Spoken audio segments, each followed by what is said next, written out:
नमस्कार. मी प्राध्यापक पद्मजा पुनसे निंगोट आपले मनपूर्वक स्वागत करते. माझे पद्मजा स्पीक्स या नावाचे यूट्यूब चॅनल आहे. या चॅनलवर समाज प्रबोधनपर अध्यात्म आणि विज्ञान या विषयाशी निगडीत दिनविशेष माहिती असते. महिलांसाठी खास टिप्स, ज्येष्ठांसाठी विशेष व्हिडिओ आणि विद्यार्थ्यांसाठी मोटिवेशनल व्हिडिओ असतात. तर आजचा आपला व्हिडिओचा विषय आहे की जीवन जगत असताना आनंद शोधा. आता बघा की आपण हे जे जीवन जगत आहो हीच खूप मोठी गोष्ट आहे. कारण बघा की आपण जेव्हा जन्माला येतो तेव्हा 9 महिने आधीपासून आपल्याला माहिती असतं की कुणीतरी जन्माला येणार आहे आणि त्याचं स्वागत हे त्याच्या परिस्थितीनुसार आणि आपापल्या पद्धतीनुसार प्रत्येकजण हे करत असतो. जन्माला येणं ही एक शुभ गोष्ट आपल्यामध्ये मानली जाते. पण जेव्हा आपला मृत्यू होतो तेव्हा आपल्याला 9 मिनिट आधीसुद्धा कळत नाही की मृत्यू होणार आहे. म्हणून आपण हे यामध्ये आनंद मानायला पाहिजे की मी माणूस म्हणून जन्माला आलो, ही किती मोठी गोष्ट आहे. आणि विनाकारण मग या जीवनामध्ये बरेच लोक काय करतात की जरी आपण माणूस म्हणून जन्माला आलो तरीही अननेसेसरी म्हणू आपण त्याला की ताणतणाव घेणे, निराशा, तक्रारी करणे हे असं करू नका. आणि हे असं लोक का करतात त्याचं कारण हे आहे की त्यांनी हे एक असं ठरवून टाकलेलं असतं की त्यांचे एक असे विशिष्ट विचार असतात आणि त्या गृहीत विचारांवरच ते जगत असतात. म्हणून त्यांच्या जीवनामध्ये नेहमी ताणतणाव, तक्रार, निराशा हे येत असतं. आणि जे आपल्या हातातच नाही त्याच्या तक्रारी कशाला करायच्या. आता आपण म्हटलेलंच आहे ना की जन्माला जेव्हा आपण येतो तेव्हा 9 महिने आधीपासून माहिती आहे, पण मृत्यू होत असताना 9 मिनिट आधीसुद्धा आपल्याला कळत नाही. आता हे लक्षात ठेवायचं की माझा जन्म कुठे व्हावा, कोणत्या जाती धर्मात व्हावा, त्यानंतर माझे आईवडील कोण असावे हे तुमच्या हातात आहे का? नाही ना. पण जिथे तुमचा जन्म झालेला आहे तिथे तुम्हाला निसर्गाने ज्या क्षमता दिलेल्या आहेत त्या क्षमतांचा वापर करून तुम्ही त्यामध्ये आनंद शोधू शकता. जे तुमच्या हातात नाही त्याबद्दल दुःखी व्हायचं नाही. आपण आता नंतर हे बघूया की मी स्त्री व्हावे की पुरुष व्हावे, त्यानंतर माझा रंग काळा असावा की गोरा असावा, माझ्या शरीराची ठेवण कशी असावी, मी उंच असावे की माझी हाईट कमी असावी, तर हे आपल्या हातात नाही आहे. पण आपल्याला जे मिळालेलं आहे त्याची योग्य निगा राखणे, त्याची काळजी घेणे हे आपल्या हातात आहे. आणि एक लक्षात ठेवायला पाहिजे की देवाने प्रत्येक व्यक्तीला एक असं युनिक बनवलेलं असतं. ही तुमची स्पेशालिटी असते. आणि तुम्ही आरशासमोर उभे राहून बघा आणि बघा स्वतःकडे की नाही मी युनिक आहे, मी हे या माझ्या जीवनामध्ये आनंद शोधू शकतो. आणि जे आपण आपल्या हातात नाही ते आपण सोडून द्यायला पाहिजे. आता की या लोकांनी माझ्यासोबत असंच वागायला पाहिजे, त्या लोकांनी माझ्यासोबत असं बोलायला पाहिजे, मला हे तुमच्या हातात आहे का? नाही आहे. तुमच्या नातेवाईकांनी तुमच्यासोबत कसं वागायला पाहिजे हे तुमच्या हातात नाही आहे. पण जे कोणतेही लोक तुमच्या संपर्कात येतात त्यांच्यासोबत तुम्ही प्रेमाने बोलू शकता. प्रेम म्हणजे त्यांच्यासोबत तुम्ही मृदू भाषा वापरू शकता, त्यांच्यासोबत तुम्ही नातेसंबंध जोपासू शकता. म्हणून हे तुमच्या हातामध्ये आहे. त्यानंतर हे जग कसं असावं, हे जग असंच असायला पाहिजे होतं, तसं असायला पाहिजे होतं, या तुमच्या विचारांना काहीही अर्थ नाही.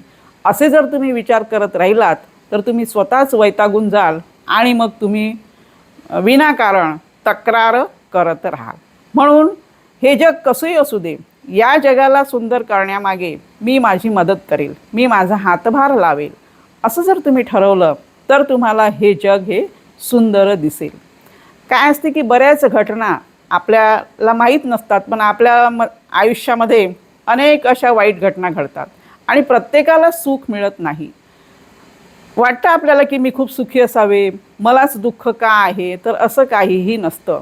किंवा मग कोणी असा विचार करते की माझ्याच जीवनात हे दुःख का आलं, मलाच काही असं मिळालेलं आहे वाईट परिस्थिती, तर असा विचार न करता माझ्यापेक्षा जे दुःखी आहेत त्यांना मी कशी मदत करू शकेल हा विचार करायला पाहिजे. आणि आपल्या दुःखाचं भांडवल न करता आपण इतरांच्या कामात कसं पडू हा जर तुम्ही विचार केला तर तुम्हाला तुमचं दुःख हे कमी आहे असं वाटायला लागेल.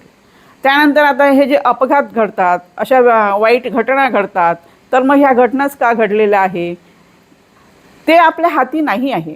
जे आपल्या हाती नाही त्यावर तुम्ही विनाकारण विचार करण्यासाठी तुमचा वेळही वाया घालवू नका आणि तक्रार आणि ताणतणाव घेऊन तुम्ही तुमचं जीवन वाईट करू नका. जे तुमच्या हातात आहे तिकडे तुम्ही लक्ष द्या. कधी कधी तुम्हाला असं वाटतं की माझ्या आईवडिलांचा स्वभाव कसा आहे, त्यानंतर ते म्हणजे माझे जे आईवडील आहे तर त्यांची आर्थिक स्थिती अशी आहे, हा विचार तुम्ही करू नका. हा विचार करा की ते माझे जन्मदाते आहेत, त्यांनी मला जन्म दिलेला आहे आणि म्हणून त्यांच्याबद्दल कृतज्ञता व्यक्त करा, त्यांच्याबद्दल आभार माना. आणि आपण एक तुम्ही बरेच वेळा ऐकलेलं असेल की जन्माने जरी तुम्ही एखाद्या गरीब घराण्यात जन्माला आला आहात पण तुम्ही मरताना त्या गरिबीतच राहायला नको. हे तुम्ही बरेच वेळा ऐकलेलं असेल, वाचलेलं सुद्धा असेल. म्हणजे तुम्ही काहीतरी कर्तृत्व करा, काहीतरी तुमचं पॉझिटिव्ह थिंकिंग ठेवा की ज्यामुळे तुम्हाला जीवन जगताना आनंद घेता येऊ शकेल. आपल्याला एक गोष्ट माहिती आहे का की मागे एक वेळा पूर्ण असा जगातील 138 देशांचा सर्व्हे करण्यात आला होता आणि त्यामध्ये कोणत्या देशातील लोक आनंदी आहेत तर याचा सर्व्हे होता. तर त्यामध्ये भारताचा क्रमांक हा 128वा होता म्हणजे आनंदी असण्यासाठी, आणि पाकिस्तानचा क्रमांक हा 108वर होता. आता हे बघा की पाकिस्तानची परिस्थिती ही आपल्यापेक्षा वाईट आहे. तिथे खूप महागाई आहे, लोकांना खायला पोटभर अन्न मिळत नाही, लोक ब्रेडही खाऊन जगू शकतात अशी परिस्थिती तिथे आहे. पण तरीही त्यांचा जो आनंदी जीवन जगण्याचा इंडेक्स आहे तो भारतातील लोकांपेक्षा जास्त होता. आणि भारतामध्ये एवढी सुबत्ता असूनही आपण आपला आनंदी जीवन जगण्याचा इंडेक्स हा वाढवायला पाहिजे. आणि काय की आपण आपल्या ज्या गोष्टी असतात, आपल्या बाहेर ज्या घटना घडत असतात त्यामध्ये आपण आनंद शोधायला पाहिजे. आणि हे लक्षात ठेवायचं की आज तुमच्यावर वाईट परिस्थिती आलेली आहे, उद्या चांगली येणार, हे प्रत्येकाचंच असतं. आज चांगली आहे तर उद्या वाईटही येऊ शकतं.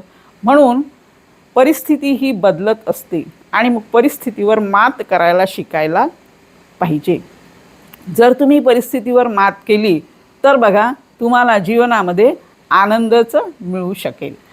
आणि दुसरं हे आहे की कोणतीही घटना असो म्हणजे दुःखाचं तुम्ही भांडवल करू नका. आणि परिस्थिती ही बदलते हे आपल्याला माहिती आहे, पण बरेच लोक काय करतात की नाही माझ्यावरच ही का परिस्थिती झाली, माझ्यासोबतच असं का झालं, हा विचार करणं तुम्ही बंद करा. कुठलीही परिस्थिती असो, आज सुख आहे उद्या दुःख येणारच आहे, आज दुःख आहे तर उद्या सुख येणारच आहे.